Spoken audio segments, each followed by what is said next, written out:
Okay, so we are here. It is not the final class. Hi, Dad. We're starting. Hello? Hi, Dad. So we're Parashat Shelach, June 10th, 2015, here at KINS in West Rogers Park.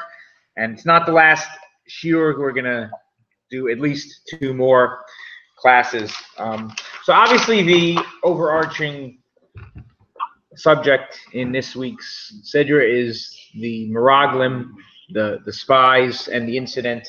And there's so many different directions to go over here.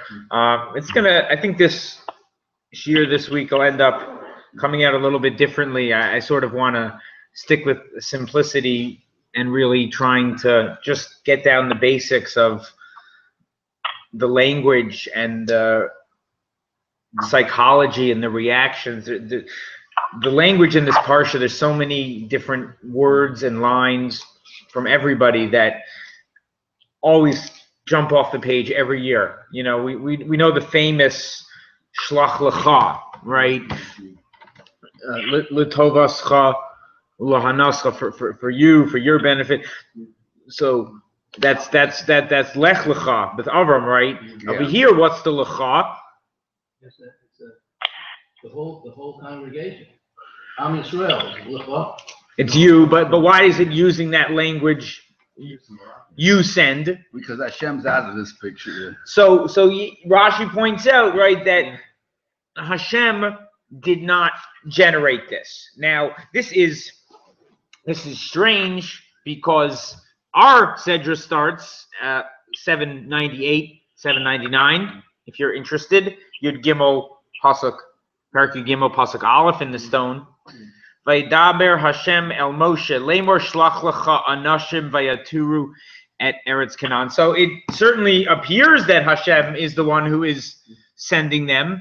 So where is this other information coming from? So actually, truthfully speaking, this narrative is expanded on. This is one of those really interesting pieces where you have a retelling in Dvarim, right? Moshe is giving some good stark rebuke, Musar, in Dvarim, and this is one of the main things.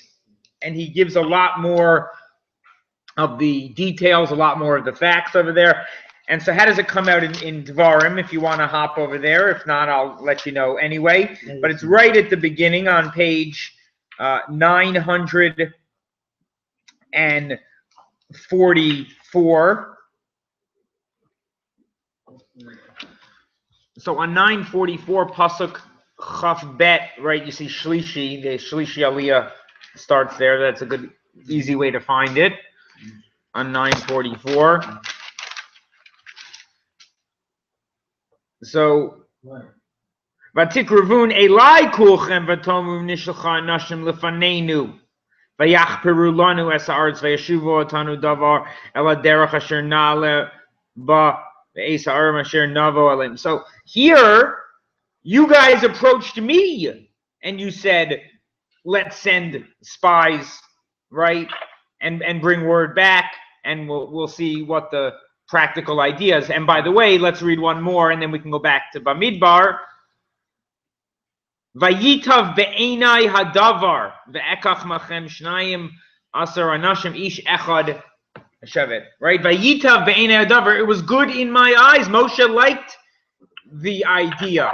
Now it's qualified what it means by Rashi that Moshe liked the idea.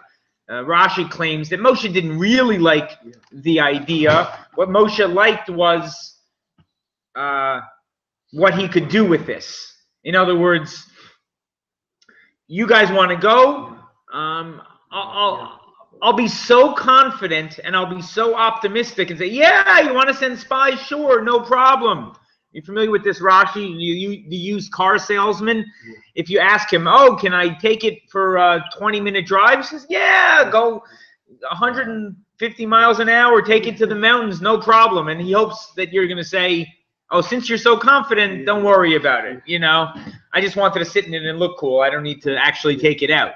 So that's what Moshe was hoping for. Moshe was hoping that they would say, okay, well, you know, we're Jews. You know, we're not so we're not so into hiking. So maybe, maybe they'll give up on that idea. Yeah, but battle-wise, this is a wise decision. Okay, so that's an excellent point, and that needs to be addressed. Yeah, go ahead. No, I say if you have an enemy, you got to find out their weaknesses. Or do you? Hashem It promised. It would seem to be, and so you have a very important point of view over here. Normally, not in this case. Well, okay, and why not? I want to hear the counterpoint. Because in this case, we were told time and again that this is Hashem is going to do this, not it's going to happen from Hashem himself. So, he's going to bring you. Excellent. So we have this notion that we need to do our hishtadlus in the world. We need to do our hishtadlut, right? We need to put our effort in, and this is actually the entire mahus, the entire essence of what they're rebelling against. To some extent, we discussed last week, is that up until this point, life in the desert is Hashem doing everything for you. And this whole idea of me having to do for myself and me having to fight a war at all and plant and farm and settle the land, all of that was like, whoa, I've got to be responsible. I've got to be an adult. I compared it last week, and I want to try to continually reference back to it this week, the mashal that I like to use here, that this is the infancy of Klal Yisrael, right? If we look at the nation as being a child, right, and the child was born in Mitzrayim, then that's famous, right? That's Chazal, that we were born as a nation. I guess Har Sinai would be like our bris milah, right? That's the covenant that we had with Hashem. But the truth of the matter is that we were not ready to be adults. We were not ready to be adults, and that's what we're rebelling against. However, and this is, you have a very important point, and you have a very important point. Number one is, even if Hashem is going to help you, and even if it's going to come about through miraculous means, shouldn't we put in some type of effort in terms of figuring out who our enemy is? And your point of view is, no. I can't help when I read about these things and when I see the Parashat every week and think about it, to the modern day wars in Israel and the War of Independence and the 6-Day War. Like, is Eretz Yisrael really, does warfare there really work b'derech teva, right? Is there any derech teva when it comes to Eretz Yisrael, right? Not so much, The 6-Day War, certainly. The War of Independence, I mean, we were outnumbered 100 to 1 in terms of, like, soldiers. And that's like with putting out everybody, And yet, we resoundingly defeated them. And by the way, here's the thing, and I think we're going to see that here. Reality be darned, right? I mean, whatever Hashem has done for you, whatever Hashem can do, whatever Hashem is capable of and has shown himself capable of, how many times to these people in the last couple of years, whether it's the Makos, whether it's Kriyas Yamsuf, whether it's Milchemes Amalek, whatever Hashem has showed them, the attitude that comes up in this week's Parsha to some extent is, yeah, but, and still, okay, what have you done for me lately? And it's pretty shocking and horrifying. And I think we're all wondering, and we wonder when we read this, how did this happen, right? I don't want to jump all over the place, so we'll do one thing at a time. But this point I want to digest a little bit, which is how much effort, how much hishtadlus should one put in. Rav Dessler discusses a famous, I believe it's a medrash, but I don't know exactly where it is. I didn't have a chance to look it up in Rav Dessler. Maybe we'll look at it inside next week. It's a fascinating notion about how much effort a person should put in. And he quotes this medrash that compares different kings in Klal Yisrael. And he says David HaMelech, who was the greatest king in Klal Yisrael and the greatest ma'amin, believer, right? He writes Tehillim. David HaMelech goes and fights wars. And he names 4 kings, but down to Chizkiyahu Melech, who, when he's surrounded by Sancherib's force, 120,000, what does he do? What's his reaction? How does he prepare militarily? Do his hishtadlus, as you pointed out? You know what he does? Nothing. He goes to sleep. And he wakes up and Hashem strikes them down. And Rav Dessler explains that the contrast is, he says, if I go and fight a war, even if Hashem does this miracle and I defeat this 120,000 man force, I'm going to start to give myself credit.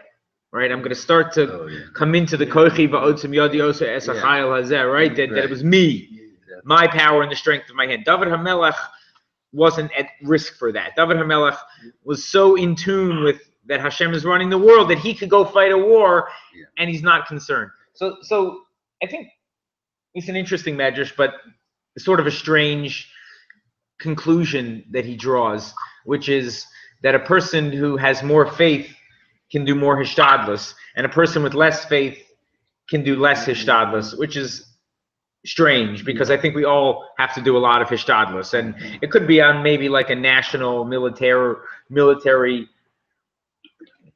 level. You know, it could be that's where it's true. Think about the wars in Israel, right? 67, for example, an entire cultural change was sparked by the war, right? The feelings that people had, non-religious Israelis who grew up on kibbutzim where they never heard of God, where they never heard, literally, and now they're seeing things that they don't know how to relate to outside of it being a miracle. Of course, a different issue came up, which is I might be inspired, but do I take that inspiration and do something with it, or do I allow life to get back to normal, right? Because if I have an inspiration and I don't go with it, eventually I'm going to lose that inspiration. Eventually life is going to get back to routine and I'm going to forget. Enough people in 67 didn't do that there was a spiritual revival within Israel. And I mean, I certainly would argue that my own existence as a firm Jew is probably influenced that way. My father went to Israel. Wait, you went pretty soon after 67, Dad, no? What? When did you go back to Israel? After 67? Did I go back, or when did I first go? No, you first went before, right? When was the first time? I went in 1962. I wasn't from at all. 62. But then you went back. Background, but I wasn't from. Right, then you went back when? And I went back in 68, right? Everybody, so that was, everybody was going, right? After the 6-Day War, people wanted to see Yerushalayim, people wanted to see the Kaisel, and that, 10 years later, my father started to become frum, but many people were mushba. They went to yeshiva then, they went to yeshiva later.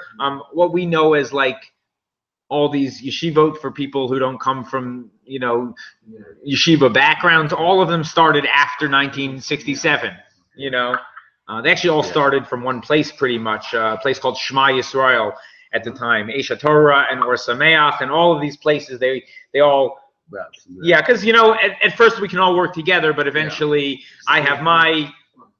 Each one did each one individually. So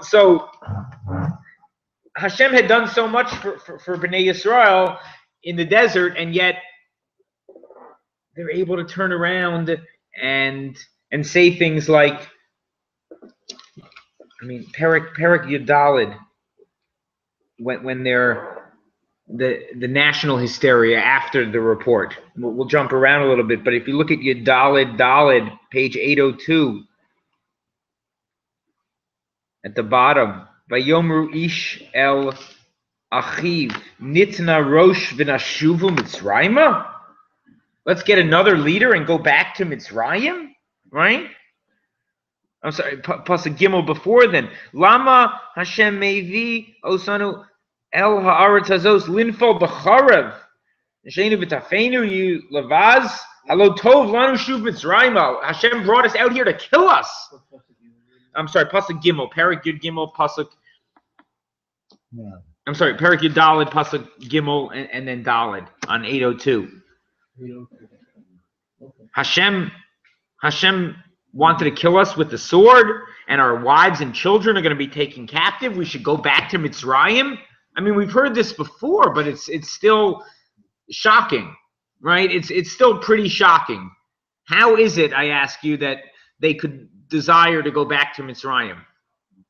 In what way and on what level do they actually desire? Do you think they desire to go to Mitzrayim, or is it just sort of like the parents get divorced, and you're living with mom because dad really doesn't want you to live with him, and he's drinking way too much anyway, and he's not a very nice guy, but you still tell mom that I want to go live with dad, even though you both know that that's ridiculous, right? They're in the mid-war for 4 years doing nothing. Well, now it's 2 years, right? Well, whatever you want, but they were in the tribe doing something Uh-huh. slavery level. Now, in the penitentiary understanding by those who are experts, those who are fulfilling their jail term, over 67% come back to jail. They're not capable. They're gonna be even worse. They learn more in jail than they did outside. Let's say that they didn't become bigger, but they did acquire a profession. Right. When they went out to, you're a rabbi, you went to a lot of fathers, accountants, but these guys weren't accountants, they weren't rabbis.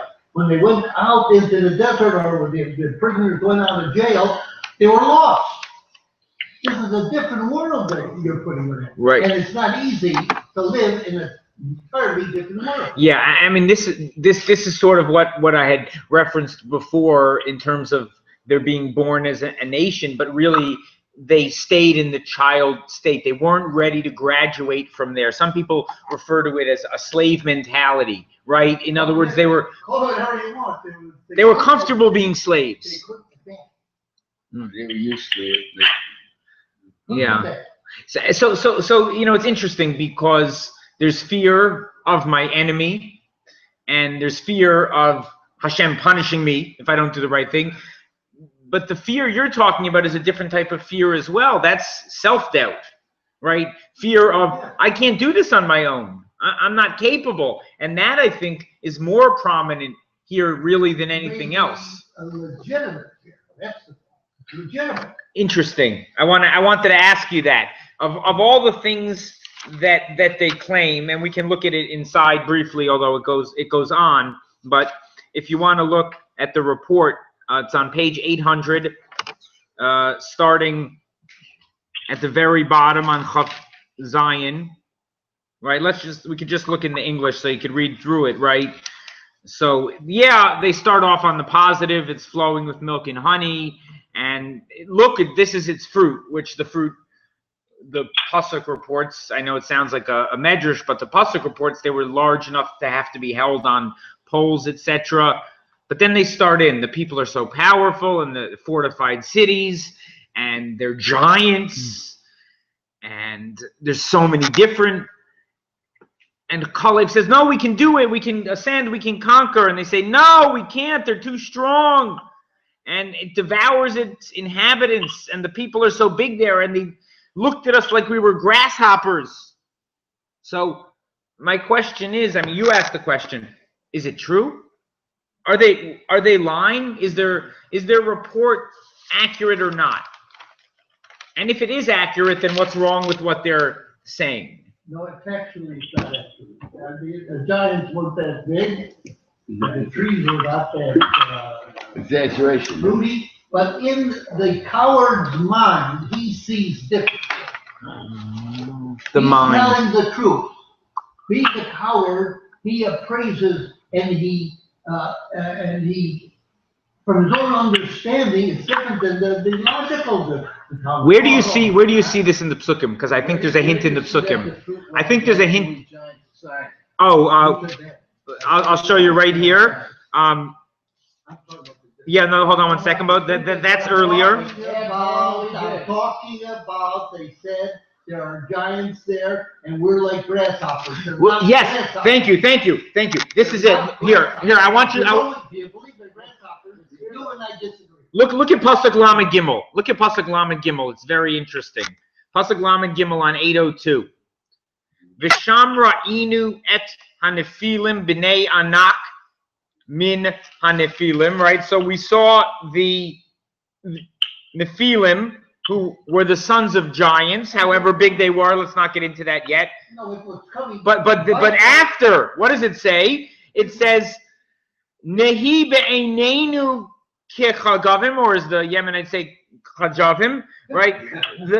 We were like grasshoppers in our eyes, and so we were in their eyes. That's my point. So, we weren't grasshoppers, but in their eyes they were grasshoppers. So they're saying that we were to them like grasshoppers. And we were to ourselves like grasshoppers. Now, by the way, Rashi has one point of view, but I want to say something different than what Rashi's saying. Rashi says that they overheard conversation. Right? Oh, they heard the people saying, "Oh, what is that? Little bugs in the grass? You know, step on them, right? Like, you know, you see in a Disney movie or something, right? The huge giant." Rashi is trying to say that they were basing it on what they heard. I'm not sure that that's necessarily the pshat. I think a different pshat can easily be very clear that they were projecting what they felt, and they were making things up, and that's the not possibly accurate. How do you know what they thought?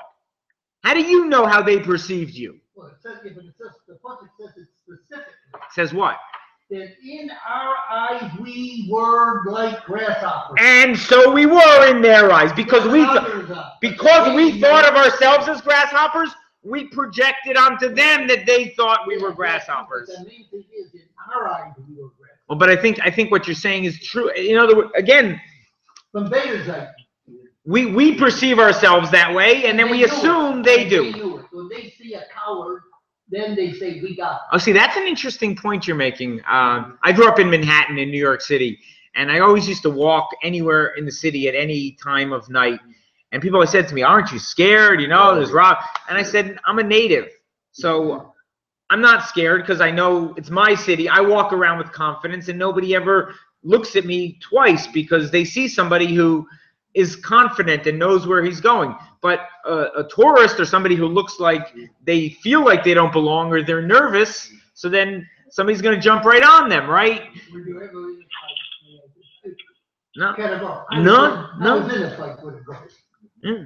Never. I was afraid. He's a lawyer. I'm sure I was. I'm not saying I never had any And fear. the guy knew I was afraid. And the guy knew that he was the only guy in the Jewish in the school. And he said, "There's a guy Nathan that everybody looks up to. He's very good in sports. So you Jews, you pick one guy who will fight me." He said, everybody ignored him because he was a guy, but we went out to play. We played among the Jews. Yeah. So all the Jews picked me to fight him.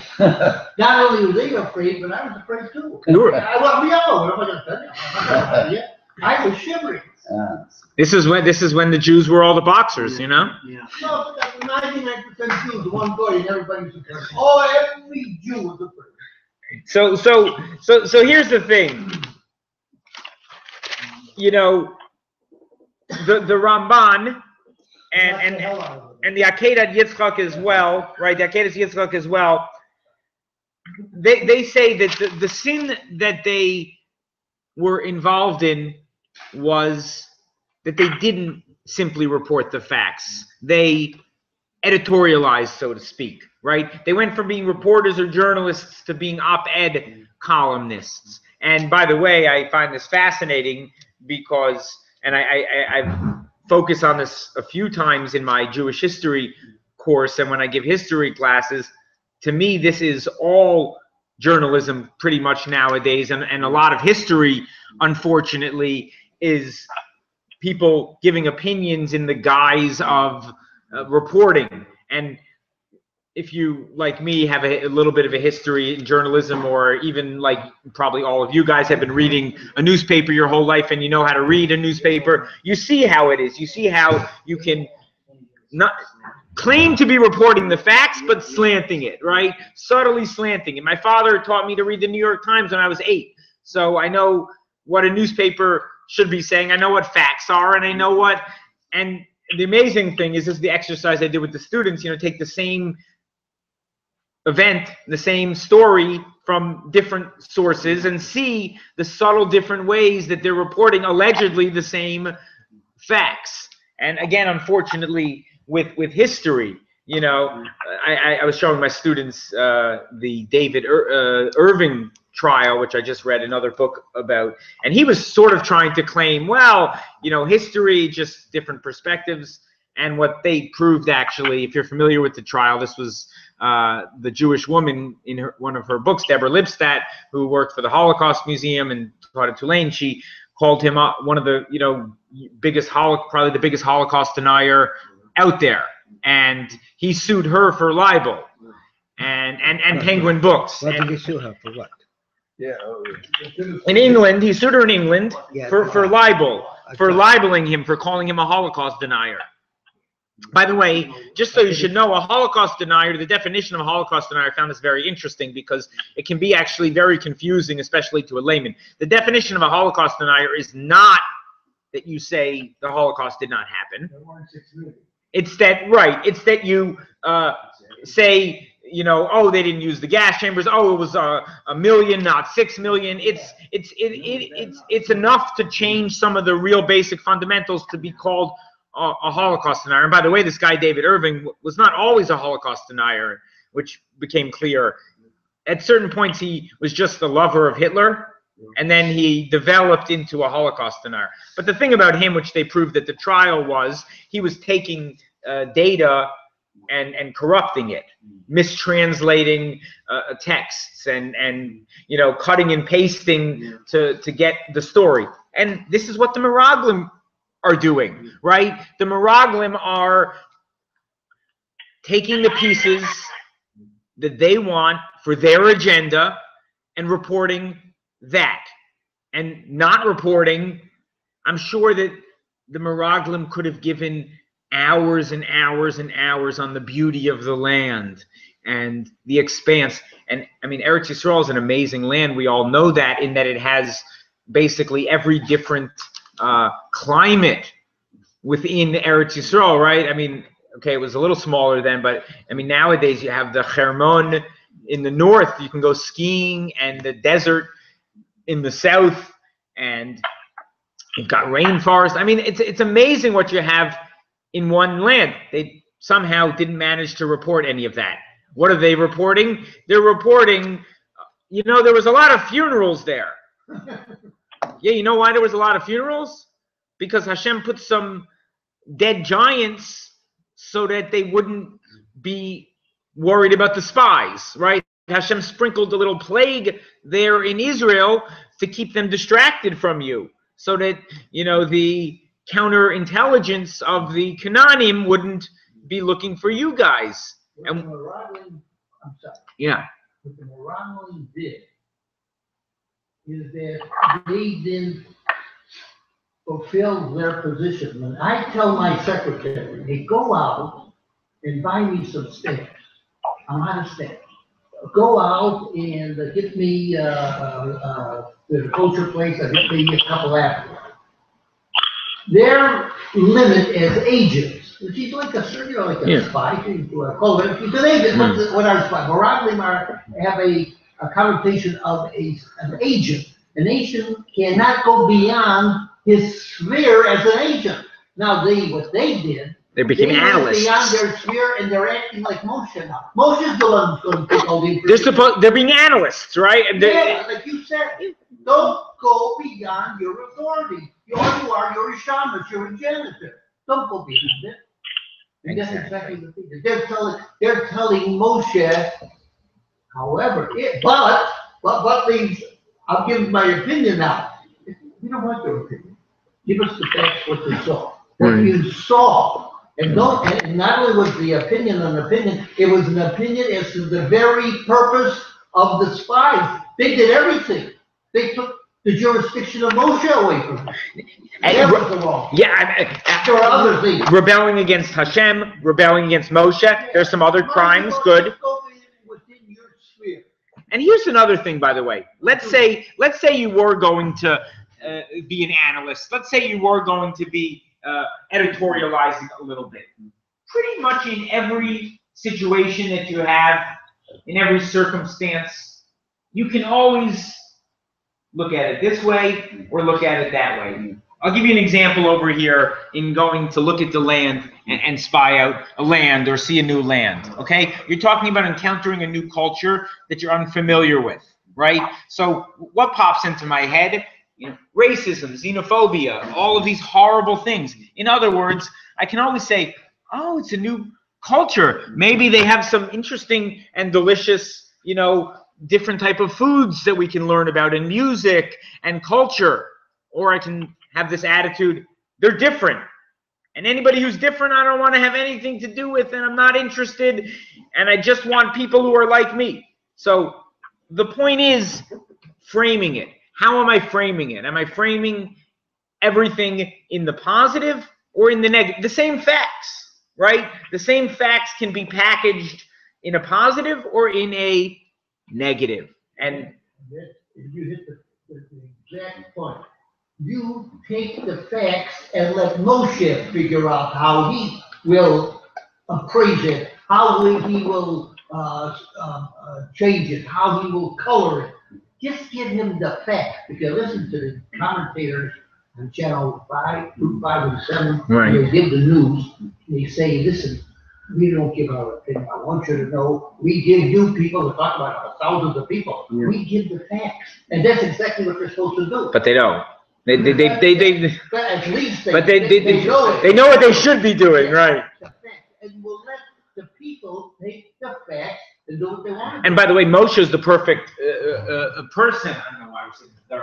Moshe is the perfect person because Moshe is the Kli Kibul par excellence, right? He's the only person who's so pure that the Torah can be given through him, and he's not going to put himself in the Torah, right? This is the famous example of the two Nevi'im, right? Yirmiyahu and Yecheskel, who both saw Masa Merkava, but they're reporting it completely differently because there was something of them in there. Moshe, and Dvarim is an interesting case because Dvarim is sort of like Moshe's book a little bit, but not even. Moshe was humble enough to say, I don't know the answer by the Koshe, I don't know the answer by the Makala. And he's not, it's not his nevuah. Yeah. The Torah is not Moshe's. The most humble man says, you know, times where they don't know. Right. Then he goes to Hashem. That shows humble. So that's Moshe. But here's the thing. Going back to the very first thing we said, Moshe doesn't see a problem with this. Why doesn't Moshe see a problem with this? Because Moshe is a Tara Yid, right? Moshe is a pure neshama. Moshe would never distort the facts. Moshe would never look negatively when you could look positively, rebel against Hashem. So he, in this situation, would have done what Kalev and Yehoshua, Kalev and Yehoshua did. He doesn't see, you know, what the 10 bad Meraglim did is something that Moshe Rabbeinu would never do, right? So initially, yeah, sure, you want to go report the facts? Good, we'll take the pure information, we'll give it to our analysts, and we'll be more prepared for battle. This whole idea, like you said, he's so humble of inserting myself into, he would never do it. He went to HaKadosh Baruch Hu said something ambivalent, which is very hard to understand. He told Moshe, do what you want, but Moshe went to God. He did go to God. Right. Yes. Thank you. Was a little bit, we skipped that. Right. Do what you want. In Dvarim, that's what Dvarim. We went to Dvarim, but that's what Dvarim enlightens: is that the people went to Moshe. Moshe went to Hashem. Which is a humbleness. It shows his modesty. Right. I'm the king. I'll tell you what to do. Moshe was king. Now, why do you think Moshe doesn't take a hint from Hashem, though? Because the way we, the interpreters, interpret that word, it can go any which way. I think the most common way is God said, listen, Now you have to mature, you gotta grow up. I can't do everything for you.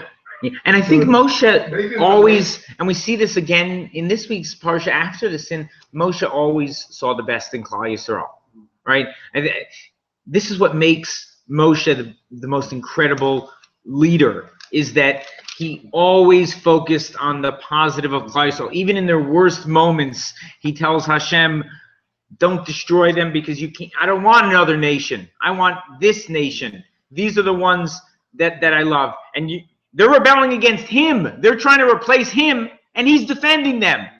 He's defending the people who say, let's find another leader. So that's why he's the greatest leader of all history. that is the godless of Moshe Rabbeinu, who's the greatest leader of all time. Absolutely. I couldn't have said it better. Absolutely. You know, politicians say, listen, I'm a brilliant man, everything, I'm rich. When Moshe was elected to be the leader of the people, he said, I don't want to be. Right. A politician doesn't talk like that. When Kodesh Baruch Hu says to the Barak, if he ever talked to Barak, I don't know, he says, listen, I'll make you president. Barak says, hey, I'm going to advertise that. Kodesh Baruch Hu. I'm going to say, God told me. Moshe Rabbeinu said the opposite. His modesty would not allow him even to go along with Kodesh Baruch Hu. Right. That's mine. So yeah, I think so. I think that's definitely a very nice way of seeing it. Inborn. It was part of his nature. He could be a Malgaimer. And Kodesh Baruch Hu says, listen, I'm behind you. And by the way, and the people want, and Moshe can't say no to his people. You know, they're going to be as tamim as he is, except they're not, right? Except they're not. He gave up his family. He gave up his wife. All he gave up the children. He said to Kodesh Baruch Hu, listen, what am I made to nurse 2 million people? I can't handle it. What you're giving me one heck of, this is not a simple job. When you're a rabbi, you have 10 people of a show, you can go crazy too. But here he has 2.5 million people. Moshe said, I can't do it. He was honest about it. And Kodesh Baruch Hu finally acquiesced. He gave him 70 more helpers. Absolutely, and he could have used many more. You know, there's no question. Now, the greatness of man. I feel like somebody asked this question one of the first classes, maybe the first or the second one, but I'll just note that it's here. I don't have any answers, but maybe we'll talk and figure out an answer. How long did the spies go for? 40 days.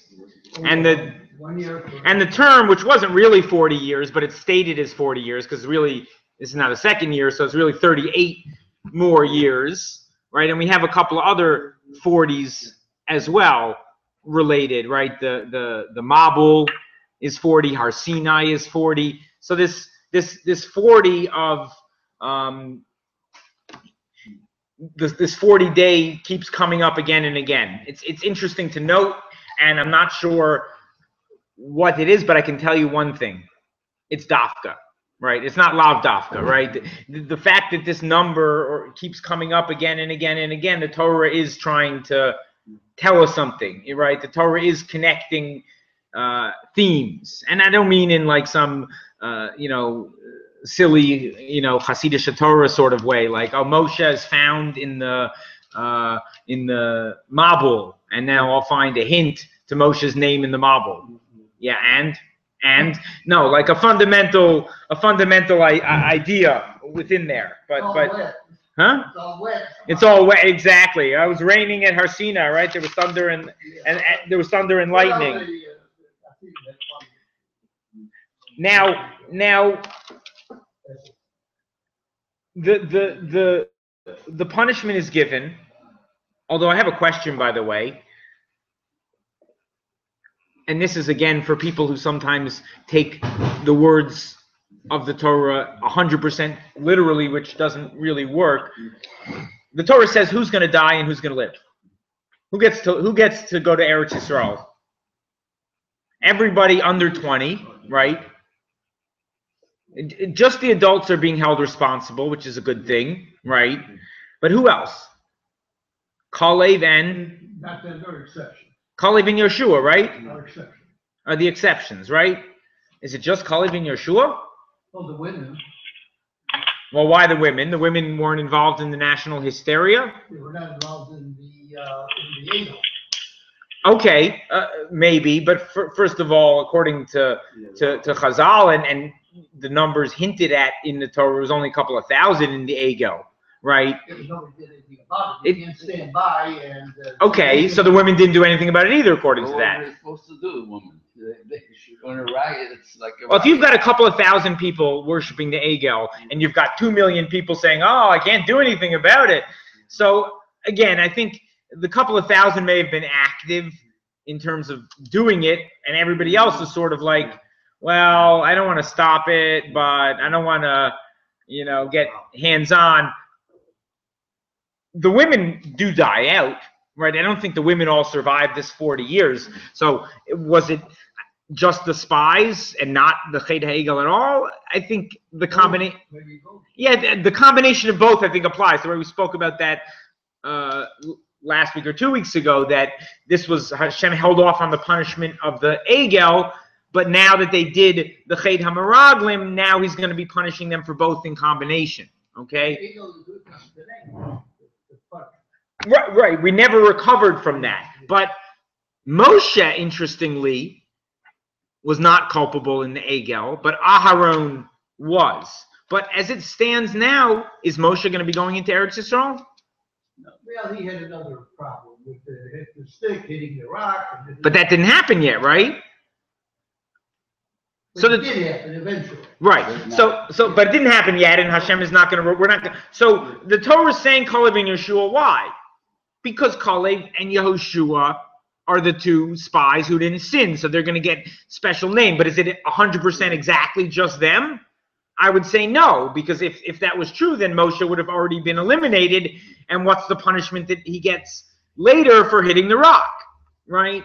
So I would argue that Moshe was not disqualified yet, and he just, and there may have been others as well, right?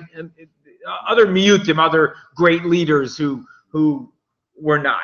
In other words, everybody dying out and all of them and just these two, it doesn't have to be exactly that, right?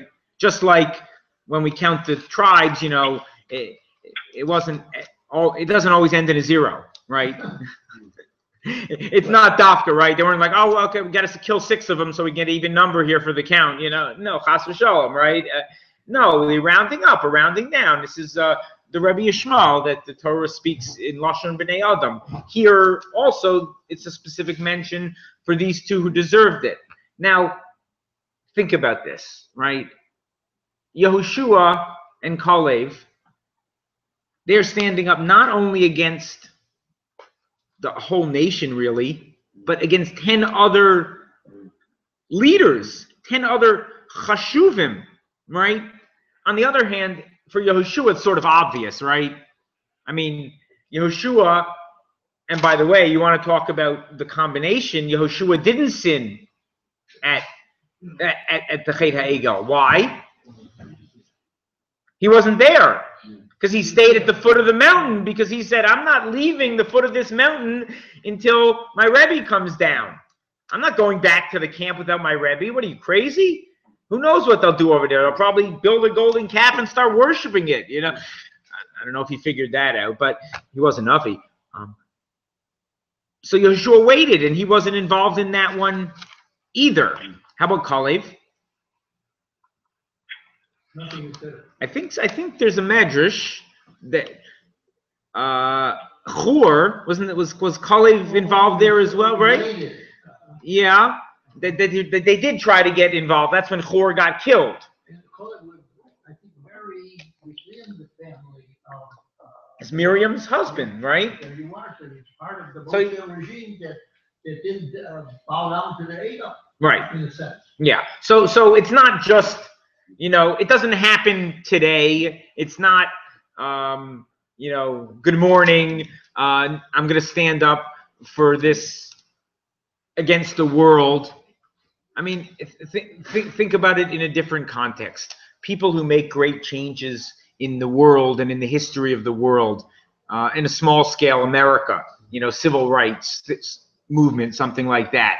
It's not somebody who woke up one morning and said, "Oh, I heard there's a civil rights march.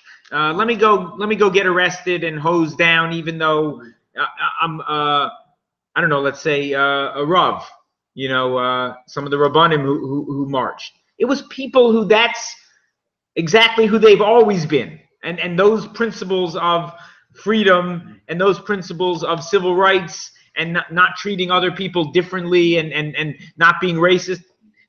That's who they were. So it came naturally. And Kalev and Yehoshua were emisdik people. They were, as you said, they were in the Moshe inner circle of, the really good people, the people who did grow up from their naras of being Jews, right? They were ready for that next level. Yehoshua, to the point that he even led them into Eretz Yisrael, even though he was from a different generation. He got to transition them into Eretz Yisrael. Kalev as well, right? Got to settle his land. So those were those special individuals who not only showed up that day and decided to be mensch, but had always been the mention, right? We shouldn't expect that somebody is going to act completely out of character. It doesn't usually work like that, right? I'm not usually going to put my life on the line because I woke up today and it seemed like a fun notion, right? Let's look at one other issue, unless any questions, comments, or reactions about the Meraglim before we move on. I think another small parsha we have here is the Makoshesh, Eitzim, right? Now, let's compare this and contrast it to something that we studied together a few weeks ago, the Makalel, right? The cursor. So page 816. It's in Perek Tet Vav Pasuk Lamed Bet.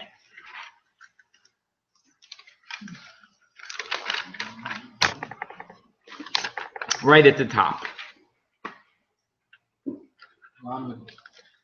Lamed Bet. Vayihiyu v'nei Yisrael bamidbar vayimtzeu ish mikoshesh eitzim b'yom hashabat. So it was when they were in the desert.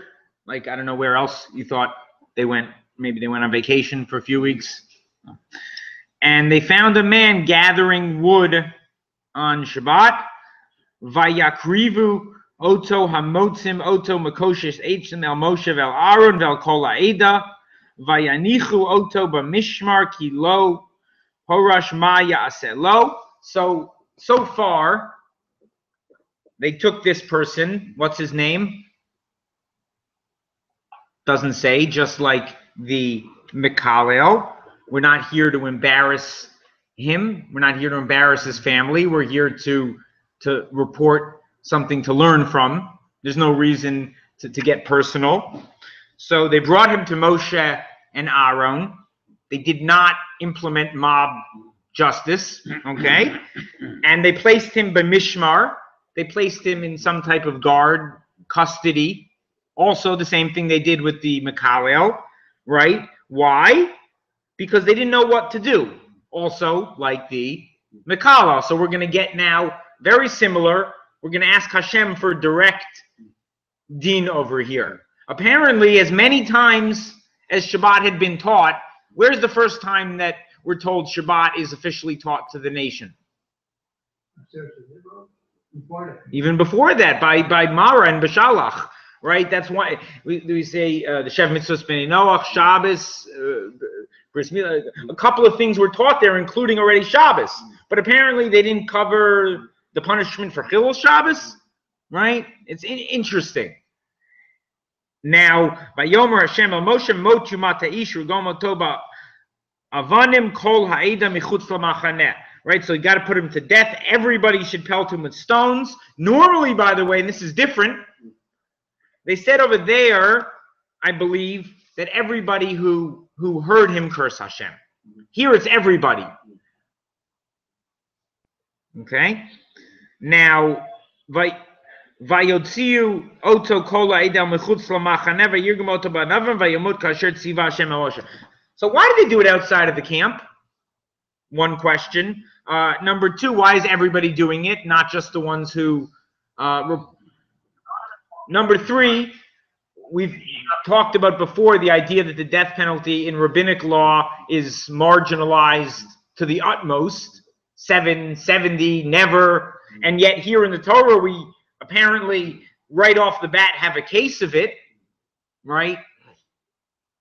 So what's going on here? And one explanation that I've always loved in Akedas Yitzchak, and to some extent it's sort of obvious, it's one of these like, oh yeah, like what else could it be? But I think there's a beauty to it as well.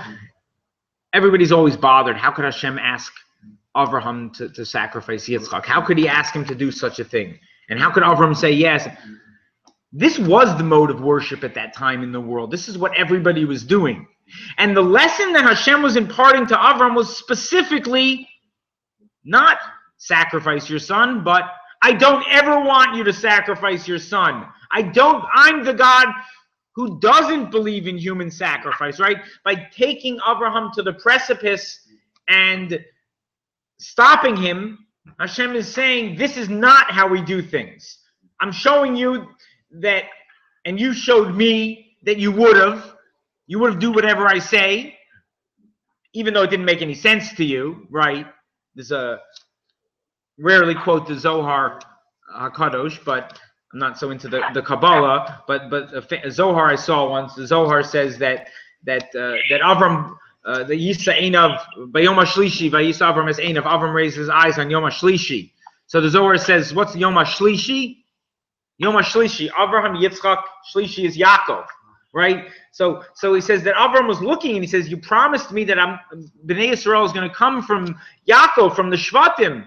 How does that stem with me killing Yitzchak before he has a chance to do that? It didn't make any sense. And yet he went ahead with it. But for the opposite message. I think something similar might be operative here. In other words, I want to send out a message on day one about the importance of Shabbos. And we're actually going to go through with it.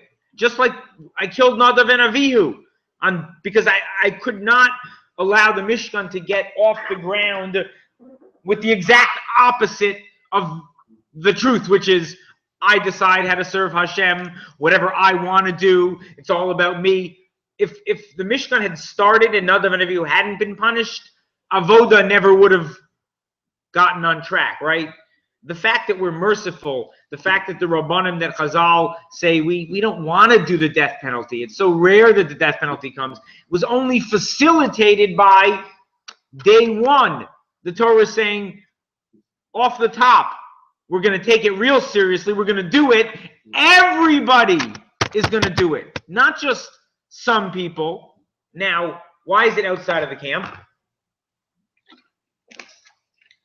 The camp was an incredibly elevated place, right? That's the answer. Desecrating the camp. The camp. Remember, we spoke about this a number of times in the desert. Jews, they couldn't even eat meat there, right? They couldn't even eat basar chutz. They only ate korbanos there. They weren't even matir basar chutz. It was such a kadosh place. It was such a holy place. Whatever holy means, special place. Yeah, that wasn't even matered until Dvar. So we're certainly not going to let you kill people here, even though it is the law of the Torah, even though this goes on outside. And by the way, this is something that hopefully is going to be chutz. It is going to be outside. Hopefully this is not something in our camp. Yeah. I think you take the example given by the Chazal with the hanging of a person there. Once he's hung, don't let him stay there. The birds will take and they'll take.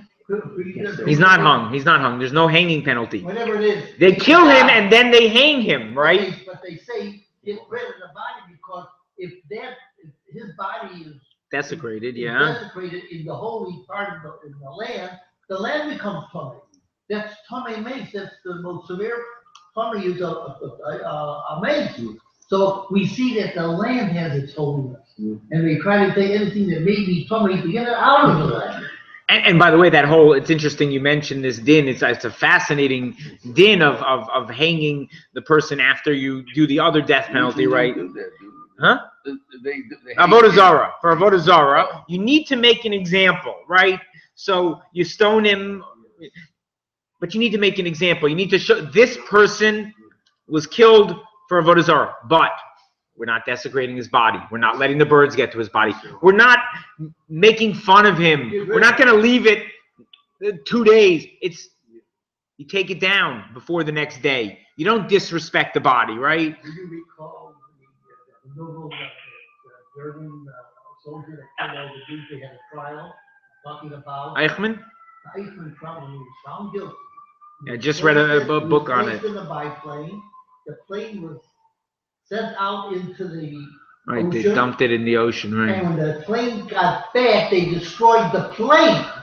They took the parts of the plane. No, the mess. He's in the ocean. He's not in Manchester. Right, not in the right, and Osama bin Laden, the same thing, right? Yeah, they dumped his. They don't want that coming to get after shit. Let it be out of Manchester. Manchester was the whole evil. It's interesting because I wonder if it's sort of like taking it too far, you know? I mean, like, you can't escape the physical world, right? And by the way, matter is always going to be in some form. You know, you can take the ashes and you can scatter them, and you're not getting rid of it. But it's symbolic. It is symbolic. Now, that's what it is. It is. I mean, look, you're talking about Eretz Yisrael. In Eretz Yisrael, the only death penalty is for Nazi war crimes, you know, even for spying. You know, you think they wouldn't want to, you know, protect a country in that way, but it's against their nature. But for the Holocaust, you know, okay. So Baruch Hashem, we have a couple of more weeks, and sorry, you know,